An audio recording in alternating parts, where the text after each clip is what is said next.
Thank you, Lil_Chilldude, for allowing their story to be shared.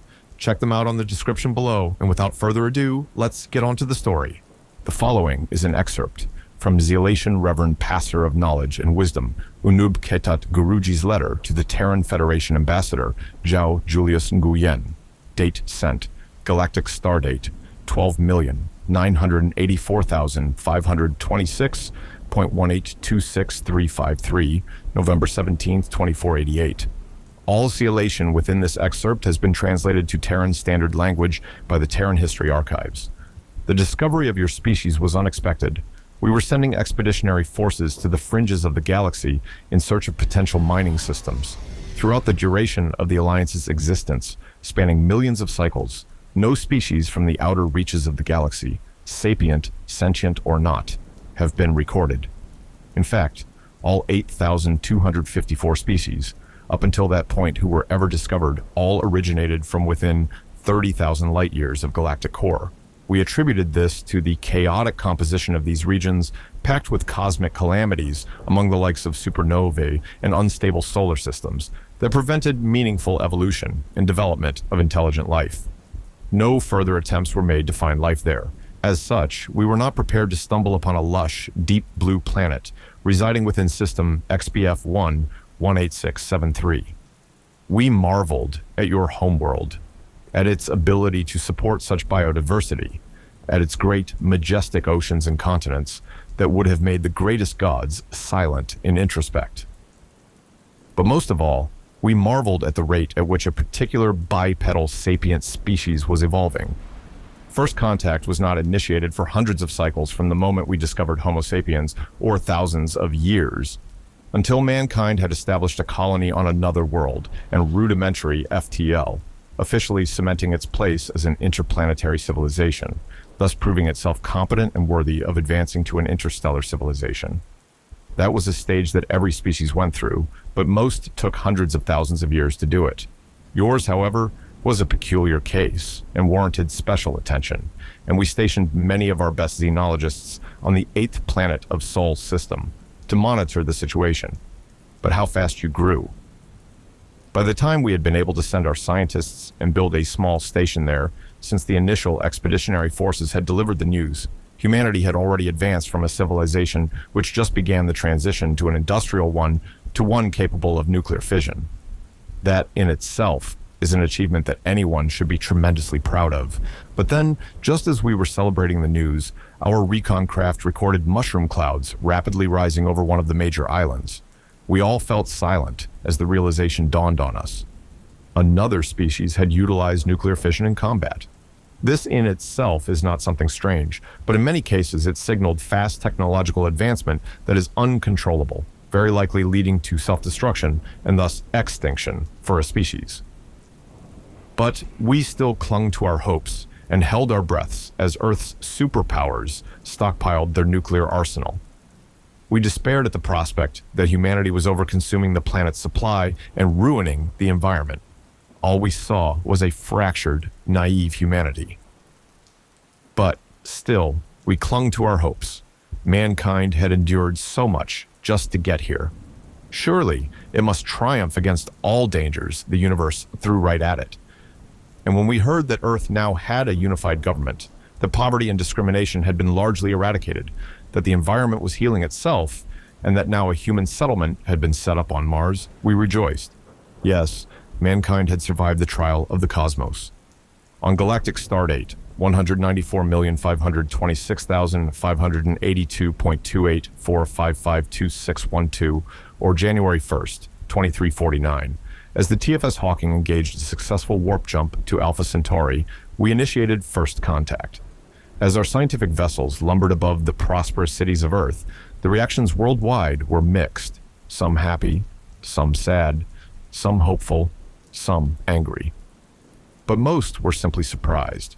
We had expected those reactions, and exactly as we thought afterwards, most of humanity turned enthusiastic as they were opened to the galaxy.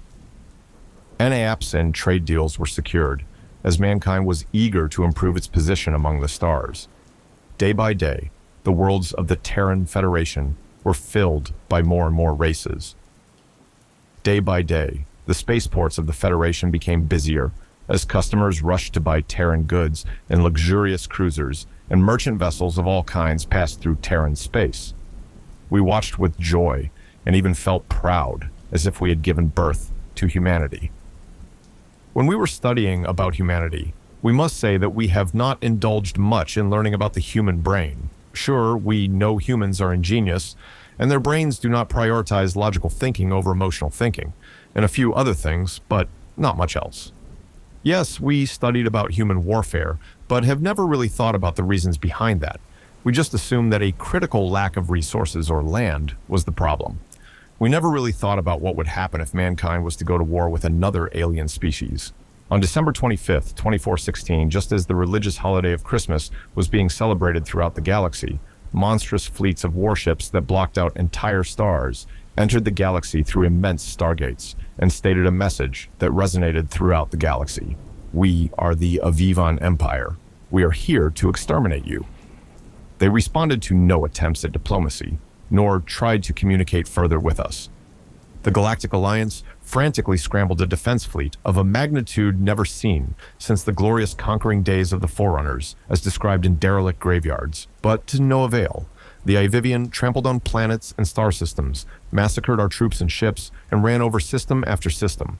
They did not have any regard in establishing control over the planets whatsoever. Civilian and merchant vessels frantically ran away, hoping to avoid the crossfire. Every day, the Avivian were blitzkrieging to the core. Many members of the High Council committed suicide, knowing that their fate was inevitably in death's hands. I was still trying to find my family, lost in millions of refugee camps stationed in the outer arms of the galaxy. It seemed so ironic that such regions were now possibly the safest places in the galaxy. Exactly 7 years later, the Avivian forces reached Ticonderoga ring stations stationed on the frontier of Terran space. Up until that point, the Federation had done relatively a lot. They had sent a small number of their ships to participate in hopeless defense campaigns and allowed streams of refugees through their border. But that was really it.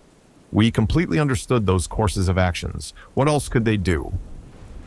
Ticonderoga Station put up a valiant fight, but only hours after the lopsided engagement commenced, the defenses were breached and the station was destroyed in a blinding flash of light. We somberly watched the destruction unfolding through our reconnaissance probes and sadly remarked on the death of another species. Soon, the same fate would befall us. However, as the vessels of the victors aligned themselves toward Betelgeuse, thousands upon thousands of Terran warships dropped from hyperspace. It took a few seconds for our probes to register the Terran insignia among so many vessels, and we collectively gasped in awe at the sheer scale of the Terran fleet. It suddenly dawned on me what the humans had been doing all along. They had been consolidating their forces. Reports of dramatically increased industrial activity within the Terran Federation further validated this. Immediately, ships from both sides unleashed their arsenals against the other. The whole spectacle was like a light show I used to observe back when I visited Huluk 6. Vessels of all sizes were ripped apart, and dozens of them went down in droves whenever the next volley came. It was a brutal battle, but 3 days later, the humans emerged victorious. Limping, but still victorious. And the Avivian Armada had been completely destroyed. Their drifting hulks dismantled apart to patch up the wounded Terran warships. We cheered when the news came. The Avivian Empire had been defeated for the first time. And so one by one, every species of the Alliance joined the Terran Retribution fleet. We marched on confidently. We have failed previously, but only because our resolve faltered. Now, it burned like an inferno. Slowly, we reclaimed our territory and pushed the invaders back. We quickly mourned for the lost and moved on. We were triumphant and we celebrated. We did not expect to be struck down. 15 years after the Great Reclamation Campaign, the Avivian struck Earth. Somehow, they had been able to circumvent through the defenses and exited fold space right above the blue planet. Most of the defense fleets had been sent away to take part in the campaign. What meager resistance remained was wiped out. The Terrans' ships were accelerating back so hard, their engines burned out, but none could make it in time. The Ovivian broadcasted the destruction of Earth.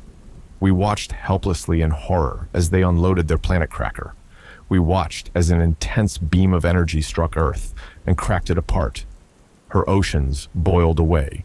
Her and all life on the planet perished. They even broadcasted the pleas of civilians still stuck on the surface, begging for forgiveness and asking for a rescue that never came. And as Earth became nothing more than a drifting hulk of land masses, the humans howled.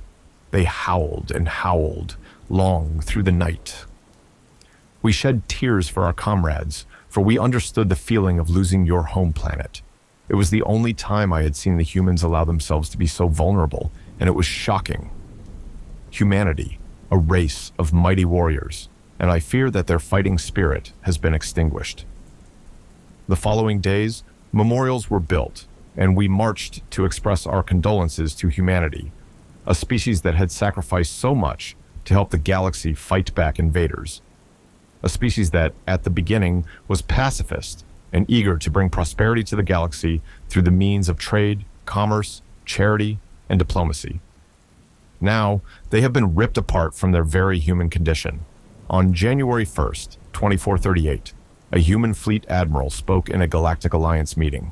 His face was somber and etched with the mourning that still gripped his heart, but his voice was strong and steady.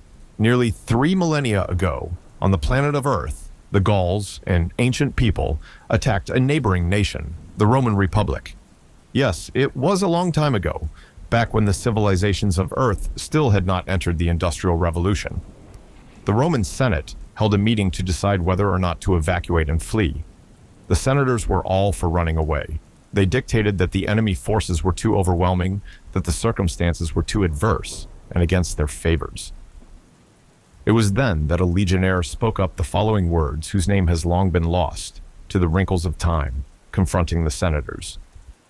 Hic manebimus optime. Here we will remain most excellently. The Romans won the war.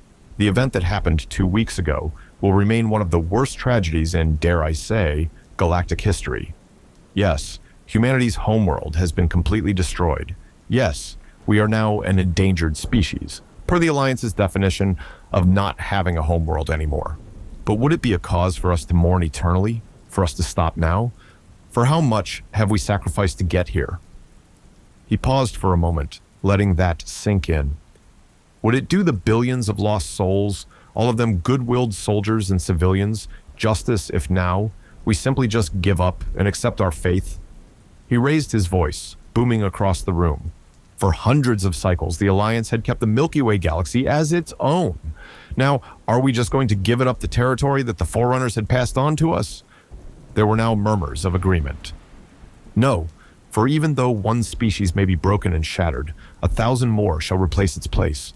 For even if one planet may be destroyed, no other under the jurisdiction of the Alliance shall suffer from the same fate. And for even if one person is to fall behind, 1,000,000, 1,000,000,000,000 more shall march onwards united.